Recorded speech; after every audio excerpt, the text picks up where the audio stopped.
ہندو قوم کے بارے میں سمجھا جاتا ہے کہ بہت ہی توہم پرست ہے، تو انہیں کے اثرات ہم پہ ہیں جو آج تک نہیں نکل پائے۔ جی بالکل، جہلیت کے بھی ہیں، اور یہ ہندو چونکہ ہمارے بڑے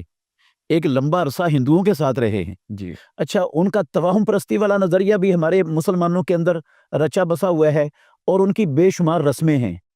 رواج ہیں جو آج تک مسلمان چھوڑنے کے لیے تیار نہیں ہیں۔ یہ شادی بیاہ کی بیشتر رسمیں ہندوؤں سے لی ہوئی ہیں، ان کا کتاب و سنت سے تعلق ہی کوئی نہیں ہے۔